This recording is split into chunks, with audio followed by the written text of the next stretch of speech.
Jim Cobb is laying on the airfield dead at this moment. Remember, the Oliver woman said she come over and kill me if her sons wouldn't stop her. These are people, the peddlers of hate. All we're doing is laying down our life. We're not letting them take our life. We're laying down our life. We're taking their lives. We just want peace. I'd like to say. This audio was of the last speech given by Jim Jones, the leader of the People's Temple. The People's Temple is one of the most infamous cults in American history. This cult is extremely well known for one of the largest mass deaths of American citizens outside of the United States. The Jonestown Massacre was a mass murder-suicide of the cult members in Guyana, a sovereign nation in South America. The People's Temple was led to commit this murder-suicide by its supreme leader, Jim Jones. Jim Jones of the People's Temple never actually believed in what he preached. He just wanted to gain power and physical and mental control over his followers. Jim Jones was born on May 13, 1931, in the small town of Crate, Indiana. His first introduction to religious leadership was when he first got a job as a student pastor at the Somerset Methodist Church. This was in a poor, predominantly white neighborhood. This was the beginning for Jim Jones. He began to build up a reputation as a healer and evangelist, which are some of the characteristics many found appealing about him. By promising to fix and heal people, he gained the trust of many.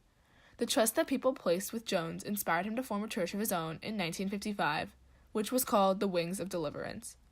This eventually became known as the People's Temple. As Jones continued to gain the faith of his followers, in the 1960s, he and over 100 church members all moved with him to live in the small towns of Ukiah and Redwood Valley in California. This showed Jones the extent of his control over these people, how he, with what he preached, convinced hundreds of people to move thousands of miles away from everything they know. These people demonstrated their loyalty to Jones, which is most likely how he knew that they would continue to go along with everything he preached.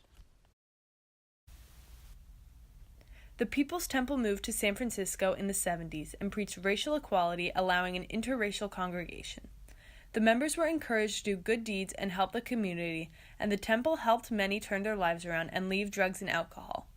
From the outside, the church seemed innocent, but on the inside, Jones controlled much of the members' lives. One example of his controlling hold on his members before he moved to Guyana was with Tim and Grace Stone. Grace was part of Jones' inner circle, and Tim was the temple attorney. When Tim and Grace had a son in 1972, Jones claimed it was his. Tim agreed to sign an affidavit, making Jim Jones the baby's legal father. Later, Grace and Tim defected, leaving their son with Jones. They later fought for their son, but Jones would not comply with the court orders to give back the child, and their child ended up among the others found dead in Jonestown. At the start of the cult, people placed their trust and faith into Jim Jones because of the ideas he preached and the persuasive manner he did it in. But leading up to the Jonestown Massacre, when the cult moved to Guyana, people began to do anything Jones said because of fear. In the mid-70s, the church was beginning to be accused of financial fraud, physical mistreatment of members, and abuse of children in its care.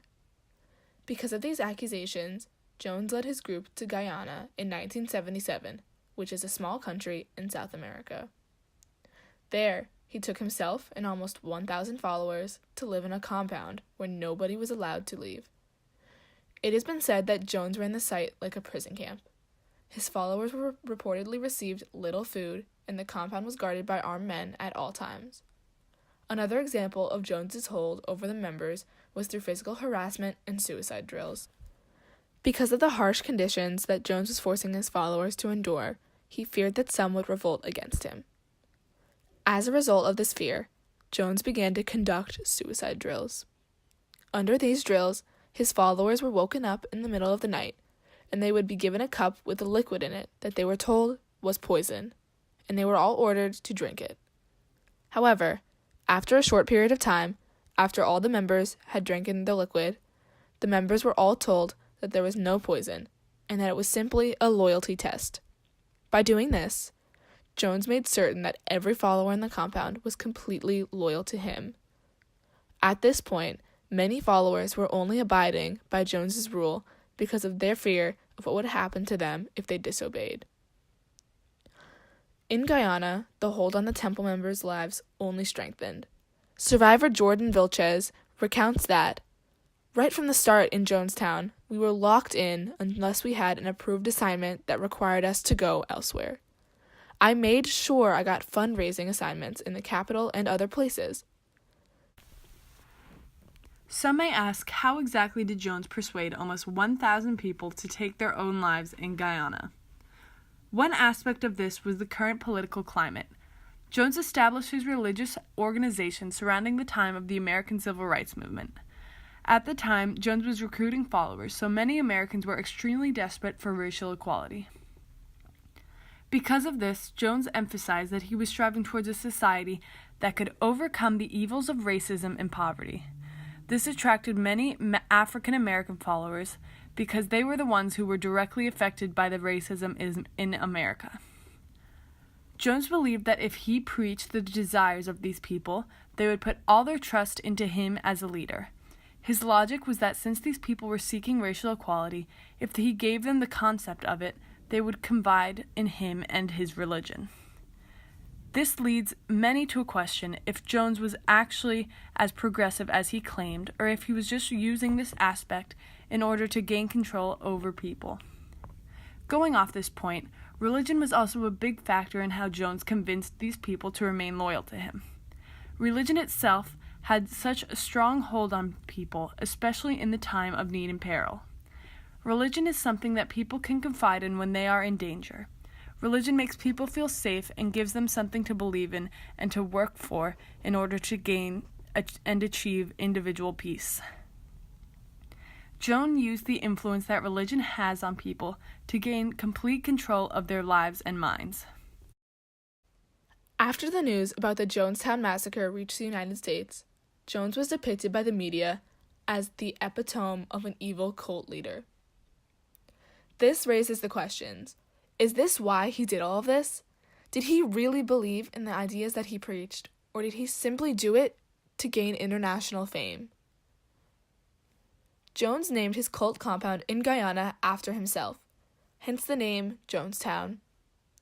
This demonstrates how his ultimate goal was to have all the cult members follow and worship him rather than his ideas.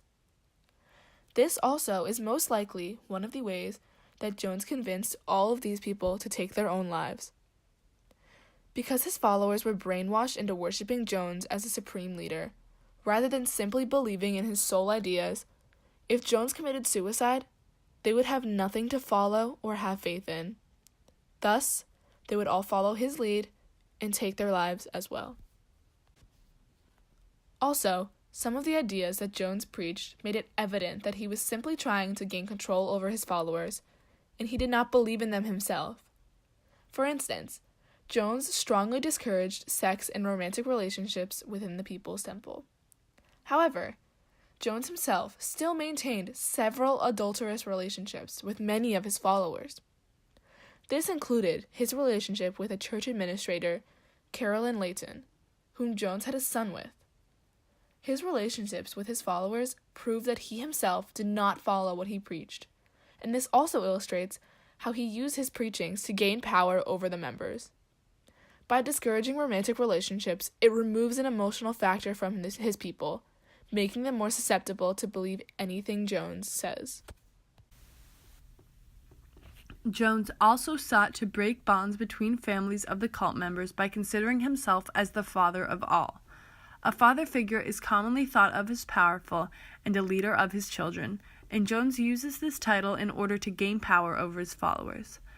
By having others recognize him as the father of all, it ultimately has those people recognize Jones as having power over them, much like a parent. Jones had a lasting effect on people who survived after Jones had ended as well. Leslie Wagner Wilson said when she returned to the U.S., she fell into drinking and drugs and felt she could trust no one. She said she was angry at God every day when I woke up because he had let me live. Jordan Vilches, another survivor, described himself and other survivors having feelings of guilt and shame and a complicated mixture of emotions. This feeling of guilt was brought on by the years of brainwashing by Jim Jones. The person that they had been taught to believe was safe, strong, and righteous had committed such an egregious act, and now they had to go out into the world that they had been taught was so awful. This jarring transition in mind and home, caused by Jim Jones, sent the survivors into anger, addiction, and instability. As shown through his contradicting actions, Jones obviously did not believe in anything he preached. He only took advantage of his people through his ideas. Take our life from us. We laid it down. We got tired.